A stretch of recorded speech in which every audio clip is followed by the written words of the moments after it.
Habíamos hablado en el módulo anterior de hacer bien las cosas que se consideraban como correctas para lograr la atención con calidad. Ahora, ¿cómo vamos a medir si la función del auditor es tratar de medir y de establecer los desvíos entre lo que se considera correcto y lo que puede ser mejorado? ¿Cómo podemos hacer para lograr ese objetivo? A través de las denominadas herramientas de gestión. Ahora bien, ¿cuáles son esas herramientas de gestión? La información. La información es nuestra principal herramienta de gestión. ¿Por qué? Porque sin información no podemos tomar una decisión. Ahora hay que pensar que con información uno no puede dejar de tomar una decisión. Y esto es válido para la auditoría, es válido para la gestión y es válido para la calidad de la atención. ¿Cuáles son entonces esas herramientas de gestión? Las normativas que se establecen en un consenso participativo con los involucrados en ese tipo de gestión. Quiero decir con esto, si estamos hablando de un procedimiento de consulta externa y de ambulatorio, no podemos dejar consensuar de cómo va a ser esa consulta, si vamos a considerar una consulta de primera vez o si vamos a considerar una consulta de segunda vez, vamos a partir primero a través de ¿qué? De la definición de qué consideramos consulta de primera vez y qué de segunda. Y en función de lo consensuado con el jefe de consultorios externos y con los integrantes del consultorio, léanse diferentes tipos de especialidades, estableceremos el eje fundamental del control de la consulta externa, que es la agenda, que parte del tiempo de la atención. No es lo mismo atender a un paciente pediátrico que atender a un paciente adulto. No es lo mismo atender una consulta que es consulta solamente o que tiene un procedimiento agregado, como puede ser la consulta del cardiólogo que requiere el electrocardiograma. En función de este concepto estableceremos las normativas que tienen que ver con los tiempos de atención, que nos darán a futuro el rendimiento que tiene que ver con ¿qué? ¿Cuántas consultas hacemos en una hora? Si definimos que 20 minutos es el tiempo considerado para la consulta de primera vez, pues en una hora haremos 3 consultas. Si definimos que 15 minutos es el consenso establecido, en una hora haremos 4 consultas. Esto es lo que parte desde este trabajo de negociación que tiene que hacer el auditor como líder. El otro punto a tener en cuenta es aquel que tiene que ver con las guías de práctica clínica, y acá recurrimos a los especialistas. ¿Cuáles son las normas consideradas para atender determinada especialidad? ¿Cómo logramos el consenso para el logro de las mismas? Aquí va a estar establecido la base fundamental para que a partir de ellas se establezca el protocolo. Un protocolo que lo que hace es definir todo lo que vamos a hacer. Consideramos como protocolo, por ejemplo, el protocolo quirúrgico o el protocolo anestésico o el protocolo de atención para un administrativo que debe decidir en un triage a qué paciente llamar primero y a qué paciente llamar después en función de su gravedad. Esto por un lado entonces considera las guías y considera los protocolos, pero luego tenemos los algoritmos y las vías clínicas. ¿Qué son los algoritmos? Los algoritmos son una sucesión de pasos que se establecen en función del paso anterior. Es decir, si determinada condición clínica tiene determinado laboratorio o determinado procedimiento complementario que da un dato positivo, vamos a seguir un camino, y si no, vamos a seguir el otro. El clásico infarto que se registra a través del electrocardiograma, la clásica infección urinaria que a través de un cultivo permite la detección de un germen y obliga a un tratamiento antibiótico o a otro, es lo que se establece en un algoritmo. Luego, cuando sumamos el algoritmo y la guía clínica, que tiene que ver con los tiempos y con los responsables a realizar cada uno de los procedimientos en función de los tiempos, tenemos las vías clínicas. El ejemplo, el primer día de internación para un paciente prequirúrgico, se establecerá el control de los signos vitales, ya que se considera que toda la etapa prequirúrgica en un paciente programado se hizo en el ambulatorio. Al segundo día se hará la operación y posterior a la operación se seguirán todos los recaudos clínicos, diagnósticos y de tratamiento que se consideren en función de esa enfermedad. Con eso tenemos guías, algoritmos, vía clínicas y protocolos que forman parte de una visión de lo que se llaman las normativas clínicas.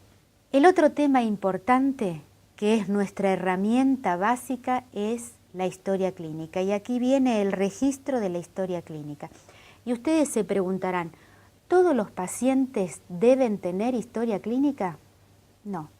Hay excepciones legales a la inscripción de un paciente en una historia clínica. Por ejemplo, un recién nacido que no es patológico. El recién nacido que no es patológico en general se registra en la historia clínica materna. Los pacientes que vienen por una consulta que tiene que ver con un procedimiento diagnóstico, una radiografía, una tomografía, una resonancia, que no fue indicada por un médico de la institución y que simplemente requieren el informe, el estudio para llevar a otro lugar, no es obligatorio que hagamos una historia clínica. Lo mismo que la asistencia en guardia de los pacientes que no requieren tratamiento. Ahora bien, ¿es importante registrar en la historia clínica? Sí. ¿Por qué? Porque es nuestro documento legal.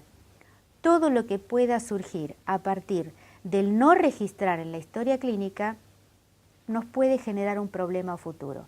¿Por qué? Porque si el paciente entró a una guardia y tuvo un problema posterior a la salida de guardia y se justifica a través de ese problema posterior que la consecuencia de ese problema fue el no haber sido atendido en la guardia, entonces ahí nos veremos en problemas. Ahora bien, ¿qué debe reunir una historia clínica? Una historia clínica debe ser veraz. Debe llegar la historia clínica en tiempo y forma al médico que debe anotar en la historia clínica qué le pasa al paciente, porque habíamos dicho que lo que no estaba escrito no se consideraba realizado. Ahora, ¿esa historia clínica debe ser cronológica? Sí. ¿Qué particularidades tiene que tener esa historia clínica además de ser un registro obligatorio? ¿Debe ser completa? Sí. Debe tener toda la documentación que avala la atención del paciente. Y esa documentación debe estar registrada en forma cronológica. Lo de ayer con fecha de ayer, lo de hoy con fecha de hoy. Debe ser objetiva, es decir, debe tener racionalidad científica. No podemos poner anotaciones que tengan que ver con nuestra subjetividad. Debemos basarnos en la medicina basada en la evidencia. Debemos aplicar nuestro conocimiento científico y registrarlo en la historia clínica. Pero al mismo tiempo, para poder realizar esto, debe tener ¿qué? Accesibilidad. ¿Y qué quiero decir con accesibilidad? Que debe llegar en tiempo y forma al profesional para que él mismo pueda registrarla. Y de ahí la importancia de hoy la tecnología y la historia clínica informatizada, que no solo nos va a permitir llegar en tiempo y forma si la tecnología nos permite, sino también poder entender la historia clínica, porque hay un tema fundamental que tiene que ver con la letra del médico y la capacidad de descifrar qué es lo que está escrito en la historia clínica. La otra herramienta que tenemos para el control tiene que ver con la información. Hablábamos de la historia clínica informatizada y ¿por qué? Porque al registrar todo en un mismo modelo, en un sistema informático con una historia clínica única, podemos obtener lo que se llama conjunto mínimo básico de datos, que no es más que el registro de todo lo que se incorpora dentro de esa historia clínica. Léase, datos demográficos del paciente, motivo de ingreso, estudios que se realizaron, procedimientos que se le realizaron, profesionales que intervinieron, motivos de egreso, tiempo de internación, lugares de internación, si fue en terapia, si fue en piso. Todo esto nos va a permitir tener un concepto general de qué es lo que pasó con ese episodio de internación y nos va a permitir que tomar los datos y transformarlos en información. Esto es relacionar un dato con otro de manera que nos permitan lograr los famosos indicadores, que no es más que relación de datos. Una consulta, definimos qué es consulta, sabemos el tiempo. Ahora, si relacionamos esas consultas en función de los tiempos utilizados, podemos establecer la producción y el rendimiento del consultorio. Entonces, dentro del sistema de información partimos del conjunto mínimo básico de datos que nos permite establecer los indicadores, que a su vez cada resultado, cada dato que nos da un indicador, ya sea un porcentaje o un dato absoluto, en función de criterios establecidos y en función de estándares determinados, nos va a permitir resolver ¿qué? Resolver la adecuación que tiene que ver con nuestro principal objetivo, que es detectar problemas en tiempo y en forma. Y entonces, si sabemos ahora que un indicador está relacionando datos para poder darnos información, ¿qué tipo de indicadores podemos obtener? Todo tipo de indicadores, porque en función del ámbito donde querramos controlar y querramos actuar, tendremos el indicador que corresponda. Por ejemplo, si estamos en el ámbito ambulatorio y sabemos que nuestro principal concepto es el tiempo, y el tiempo tiene que ver con la agenda, es decir, la distribución de los tiempos para cada uno de los consultorios y para cada uno de los profesionales, es fácil resumir que un indicador de ambulatorio sería la cantidad de consultas que se realizan en un determinado periodo. Ahora bien, otro ítem puede ser establecer dentro de esas consultas cuántas fueron realizadas en forma programada o cuántas surgieron de la urgencia. Entonces, ahí tendríamos una relación entre el total de las consultas realizadas, cuántas se realizaron por urgencia, y eso se denomina presión de la urgencia. También podríamos tener dentro de las consultas cuántas de estas consultas programadas fueron suspendidas, y en función de ello veremos qué pasa con las consultas, los tiempos y la gente que suspende las consultas. Y así muchos indicadores que puedan expresar qué es lo que sucede en el ámbito de la consulta externa. Otra opción es el ámbito de quirófano. Decíamos en módulos anteriores que en el ámbito del quirófano lo importante son los tiempos. Entonces, ¿cuánto tiempo se utiliza para realizar una operación? Pero más que eso, ¿cuánto es el tiempo muerto entre operación y operación? ¿Cuánto nos impacta ese tiempo muerto en el día para tratar de saber cuánto realmente operamos y cuánto dejamos de operar? Y esto habla de producción y rendimiento de quirófano.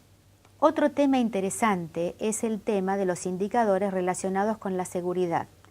Cuando hablamos de seguridad, hablamos de evento adverso. ¿Qué es un evento adverso? Un evento adverso es un evento generado por la propia atención. Quiero decir con esto que si el paciente no fuera atendido, no hubiera sufrido el evento adverso. Un paciente que se cae de una camilla es un paciente que estaba en una camilla para ser atendido. Un paciente que ingresa en la institución y que se cae dentro de la institución es un paciente que ingresa para ser atendido. Todo paciente que ingresa en una institución se supone debe tener seguridad, y esto no solo habla del paciente, habla también de los familiares de los pacientes que vienen a acompañar. Un paciente que no se le avisa que hay un piso mojado y se trastabilla, esto me puede generar una consecuencia. ¿Cuál es la consecuencia? Una demanda. ¿Por qué? Porque al caerse se pudo haber fracturado la cadera y esto obliga a la atención inmediata. Pero independientemente de este tema de seguridad que tiene que ver con las caídas, hay otro tema que tiene que ver con los eventos adversos provocados por la medicación o provocados por la mala transfusión, que nos pueden implicar un daño muy grave para el paciente. Entonces, también hay que considerar estos aspectos dentro de los indicadores. ¿Sabemos cuántos pacientes han tenido transfusiones erróneas? ¿Sabemos cuántos pacientes se han caído? ¿Sabemos cuántos pacientes han hecho una reacción anafiláctica grave? Esto forma parte de los indicadores a considerar por todo auditor que quiera buscar calidad. Otro indicador es el indicador de satisfacción. Dentro del grupo de los indicadores de satisfacción tenemos que conocer cuántas quejas se han producido a lo largo de un determinado periodo, cuántos reclamos, y esto habla no solo de reclamos del cliente externo, sino también del cliente interno. La satisfacción de un cliente interno implica la satisfacción de un cliente externo. Las encuestas, ¿qué resultado nos han dado? ¿Está la gente satisfecha? No solo con la capacidad científico-técnica del personal, sino también, y esto hay que considerarlo, por ejemplo, con el servicio de hotelería. Por ejemplo, con la comida. Si la comida llega fría, si la comida llega caliente, si la cama donde estoy acostado no está rota, si el ambiente donde yo estoy internado está limpio, todo esto habla de la satisfacción. Recuerden que la capacidad científica, la mejor capacidad científica, se puede bloquear simplemente por haber encontrado un medio ambiente sucio y desordenado. Dijimos indicadores de cirugía, de satisfacción, de seguridad, de internación y ambulatorio. Obviamente que podemos crear indicadores en función, como lo dijimos anteriormente, del área donde estemos. Podemos crear indicadores para urgencia, podemos crear indicadores para atención primaria.